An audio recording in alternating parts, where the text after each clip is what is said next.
So it's the end of the year and holidays are coming up. That means most things are kind of going on a break, especially in Japan. Meaning that Jump is going to be on break for like 2 weeks. Meaning today we're going to be taking a look much further into the future than we normally do. Because with these spoilers, we're usually seeing like a couple days in advance. Because, you know, we usually get them on Tuesday and the official release is on Sunday. However, this chapter we're going to be taking a look at today isn't going to be officially released until January 3rd. So just keep that in mind. The title of the chapter is The Way of the Samurai is to Find a Place to Die. King is defeated, but first we see a small flashback of him with Kaido. So yeah, King is straight up defeated here. I mean, we knew this was coming because in the previous chapter before that, Sanji kind of had the same sequence with Queen, hitting the ladder with the boof burst or whatever it was called. And here we see Zoro hitting King with the Drag of Damnation, which is like for sure an attack that has Conqueror's Haki in it. Like once Zoro figured out King's weakness, which is essentially just the Lunarian weakness, like they could put out their flame for like a moment and increase their speed, but their defense goes down. And once he capitalized on that, it was game over. In fact, this defeat is so bad that he's like even cutting off a piece of King's wing here.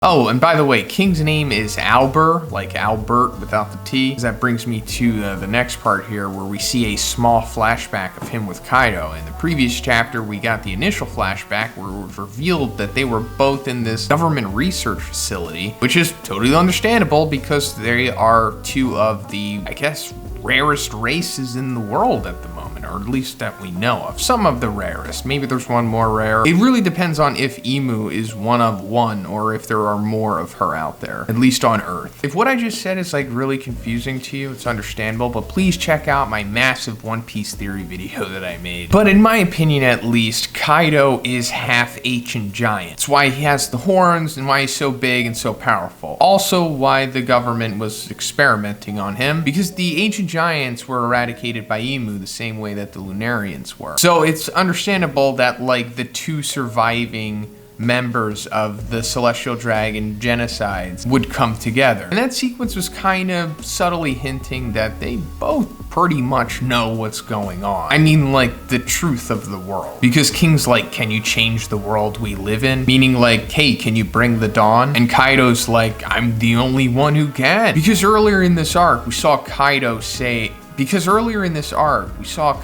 something to Luffy, and I'm paraphrasing, but like, oh, I guess you're not Joy Boy after all. But obviously that tells us that first of all, Kaido knows who Joy Boy is, and that he will be reincarnated. And also that brings me to why Kaido is even in Wano in the first place. It has like a special significance to it. I mean, if you look at the geography of Wano, it's like really weird, right? Like they have to travel up to get into it, and then when you see it, it looks like it was put together. Well, that's because it was, or at least in my opinion it was. Obviously this was all for the purpose of keeping it exiled from the world, mainly the world government, because there's something there that they don't want the world government to have. And what is it? Well, I'm not exactly sure yet, but there is a possibility that what we're seeing in the flower capital is the significance. Like the tree hump thing here, there might be like a golden bell in there, you know, like the giant golden bell back on Shandora. I think this might be Laugh Tale's giant golden bell, and Joy Boy wanted it stashed in Wano, or maybe Joy Boy's followers stashed it there during the Void Century. I'm like 90% sure it's probably the Laugh Tale bell in there. And that's like the main reason why Kaido is in control of Wano. He needs this bell to bring the dawn. And you're thinking, wait, Kaido's like not a bad guy? Well, he is. He's an awful person. He's committed awful, awful war crimes in Wano, and they cannot be forgiven, no matter how much Oda tries to redeem him in this arc. But what I'm trying to say is Kaido ultimately wants what Luffy wants. They both want to bring the dawn. They're just doing it in much different ways. And that's also another reason why I love One Piece so much, because there's so many moving pieces going on, and even though some characters are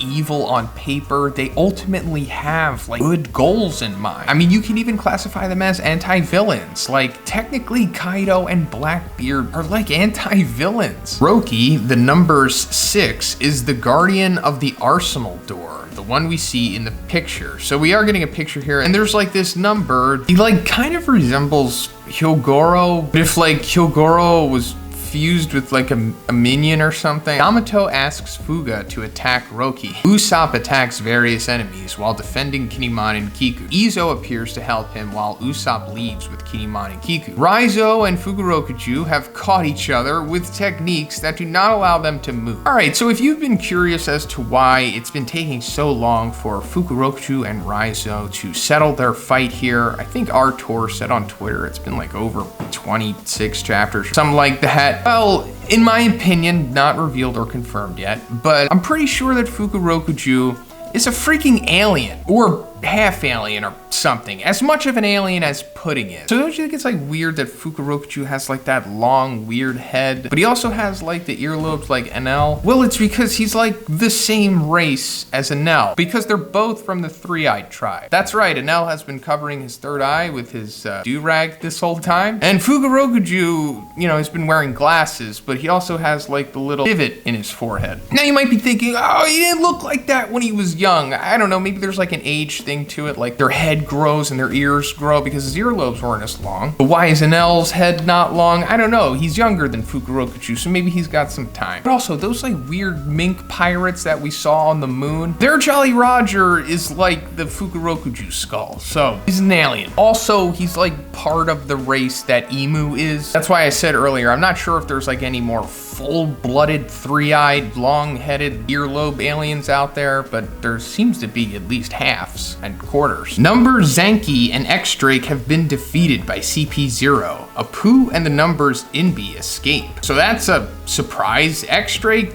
straight up defeated here. I guess he's going to be captured by CP0 possibly, and that might take us deeper into the Sword storyline. I have a theory about Sword too, but man, I just don't want to detract too much from this video with my absurd, outlandish theories. I might as well just make individual videos for them. But it has something to do with Joy Boy and Garp. The CP0 says that if the pirates of the new generation are able to defeat the Yonko, this will determine the direction the world is taking. That is absolutely true. I'm sure a lot of us have been speculating for a little bit now that it's likely that after this arc is over, Luffy will for sure be an official Yonko or Emperor. The same for Kid and I guess Law too. Like I think they might be like the three new emperors coming out of Wano here. And then I guess it would be like Shanks and Blackbeard, and then winner takes all, you know? Kaido and Luffy continue to fight all out. All right, finally coming back to this fight. I don't know how long it's been, but it was a much needed break. No, because Oda had a lot of other stuff to deal with and other storylines to wrap up. Kaido hits Luffy with his Kanabo, but Luffy manages to punch him hard and they both fall. Then the two get up laughing.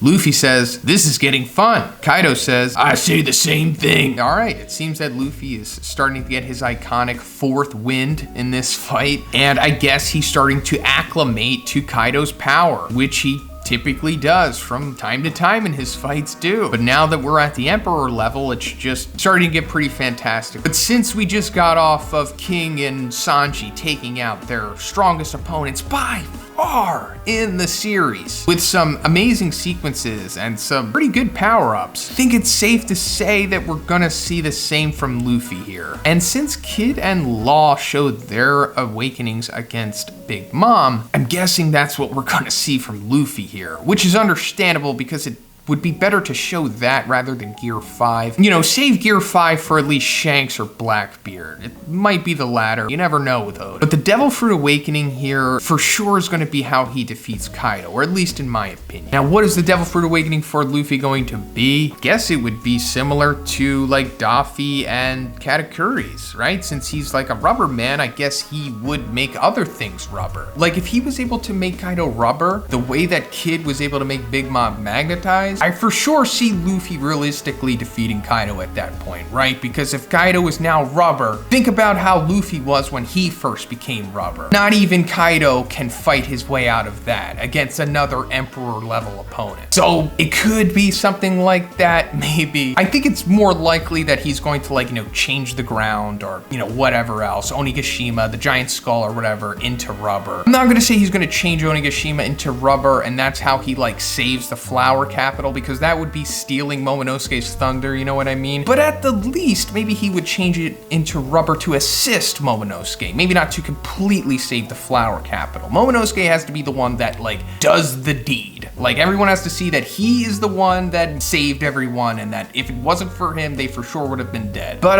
that's pretty much it for the video today, guys. Let me know what you think about this chapter in the comments. There's also gonna be a break after this gets released on the 3rd of January. So that means the one after this, we won't be getting like leaks until the 14th.